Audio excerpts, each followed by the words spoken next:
तो स्वागत है आप सभी का स्टडी वाच के एक नए शानदार से वीडियो में। तो आज हम देखने वाले हैं क्लास 10th मैथ बहुपद चैप्टर 2 का लेक्चर 2। तो पहले कुछ क्वेश्चन कर लेते हैं पिछली क्लास का।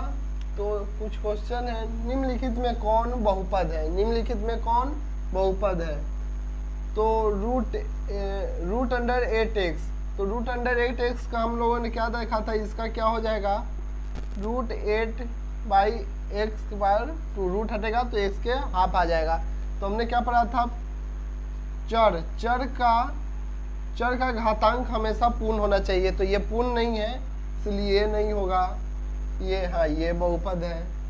दूसरा में हम लोग देखेंगे, नेक्स्ट क्वेश्चन में देखेंगे, ये बहुपद है, ये बहुपद नहीं है क्योंकि ये घातांक पूर्ण नहीं है। तीसरा नंबर में देखेंगे आचर किसी चीज में रहे, माइनस रूट किसी में, उससे फर्क नहीं पड़ता, मगर घातांक इसका पूर्ण रहना चाहिए। तो ये बहुपद है, ये भी हमारा बहुपद है क्योंकि ये भी हमारा बहुपद है क्योंकि आचर जो है वो किसी में भी रहे, लेकिन चर जो है हमेशा पूर्ण रहना चाहिए। तो ये दोनों हमारा बहुपद है। तो चलिए फिर अब हम लोग नेक्स्ट क्वेश्चन की ओर बढ़ते हैं।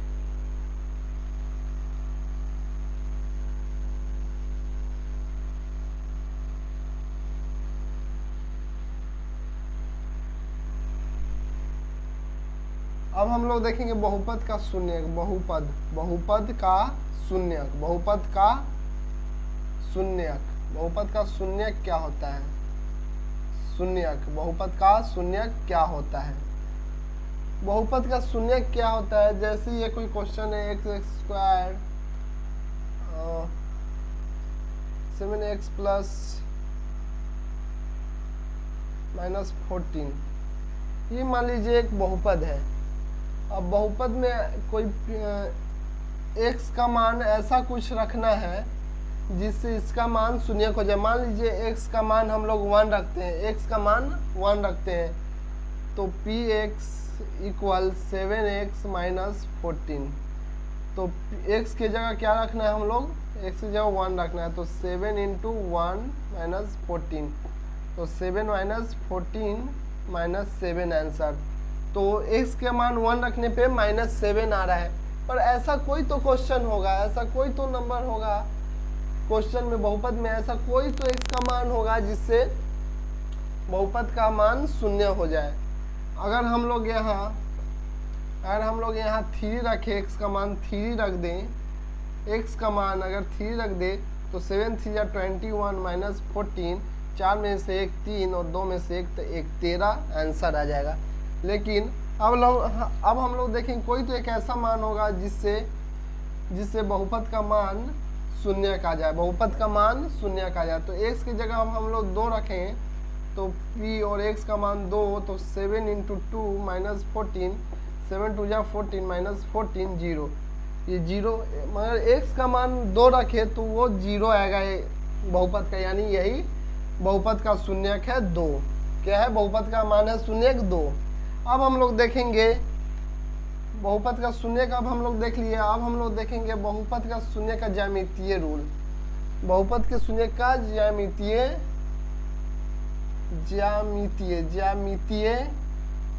नियम क्या है? ज्यामितीय नियम। बहुपद का शून्य का ज्यामितीय नियम क्या है? जैसे रैखिक बहुपद हम लोगों ने देखा था कल, रैखिक बहुपद क्या देखा था? रैखिक बहुपद। अब रैखिक बहुपद का देखेंगे तो ये ग्राफ, जैसे ये ग्राफ है, ये x है और ये y है।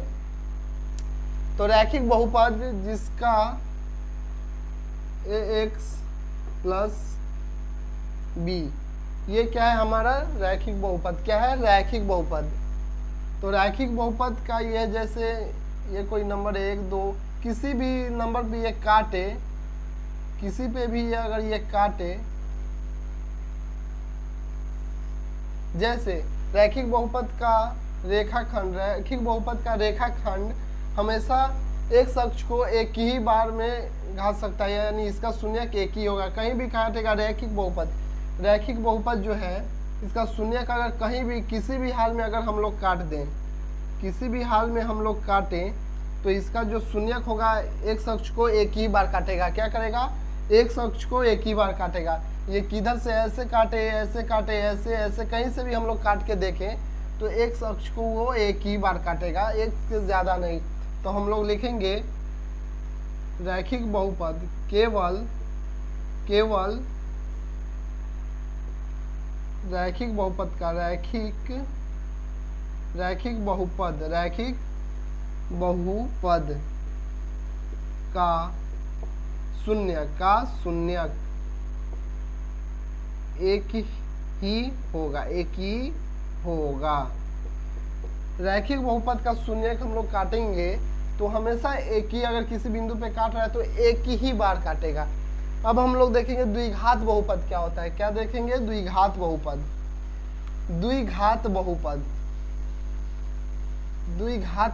क्या होता है? द्विघात बहुपद।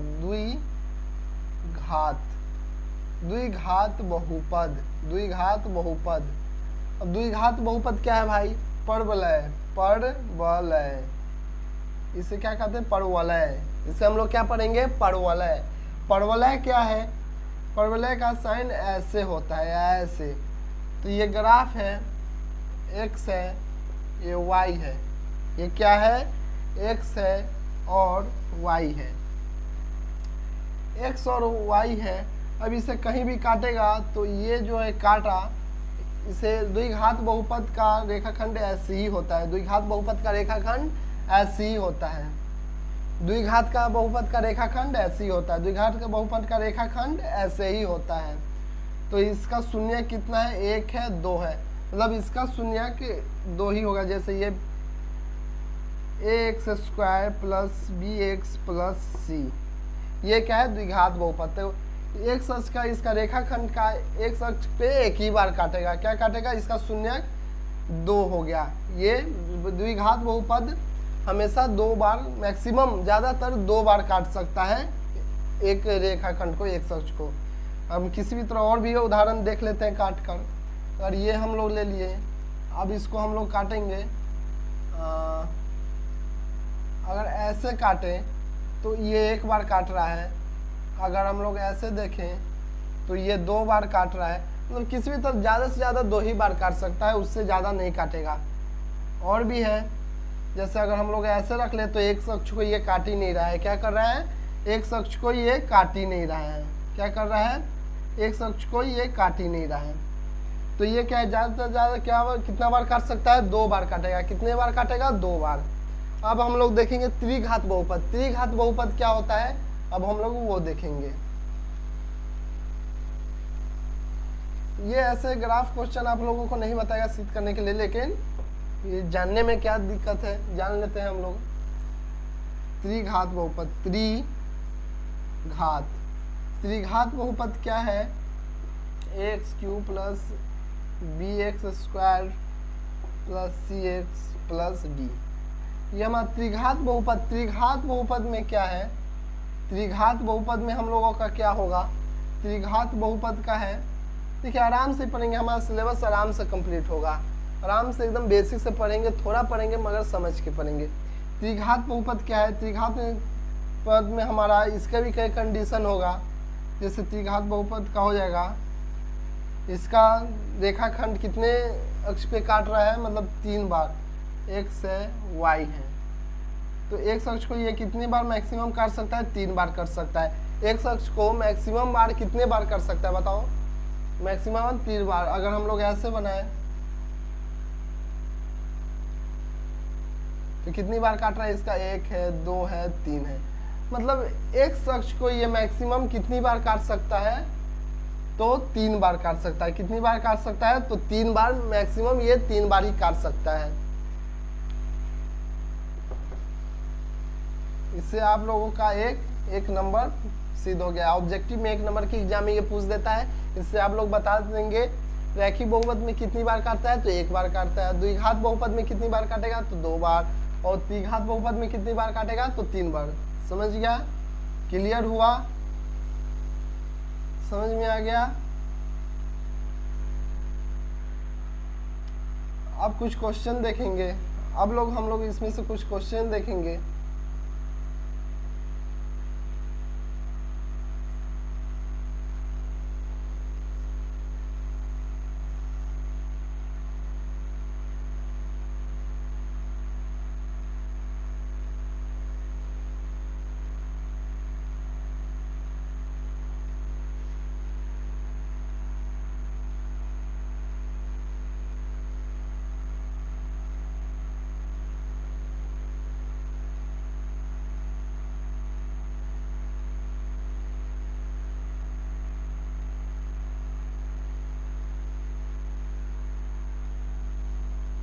पहले ये देखते हैं, इस पे रैखिक बहुपद ये क्या है, ये पहला है। ये हमारा क्या होगा, ये कुछ क्वेश्चन देखा, इसमें से बताना है हमारा शून्य कितनी है।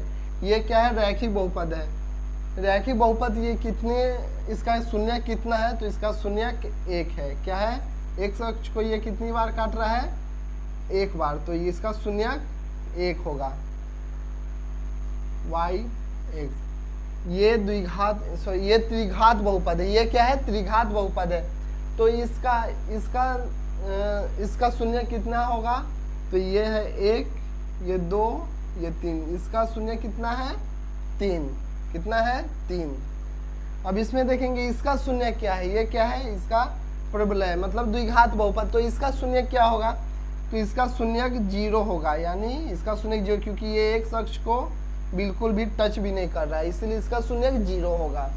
अब हम लोग नेक्स्ट क्वेश्चन देंगे, त्रिघात बहुपद, इसका शून्य कितना है, तो इसका भी शून्य 0 होगा, क्योंकि ये एक अक्ष को बिल्कुल भी टच भी नहीं कर रहा है। फिर रैखिक बहुपद, ये कितने, ये बहुपद को कितने, इसका कितना शून्यक होगा, तो ये भी 0 होगा। समझ गए सब लोग को समझ में आ गया। ये 1 नंबर का क्वेश्चन है, सब लोग आप लोग का क्लियर हो गया 1 नंबर का क्वेश्चन।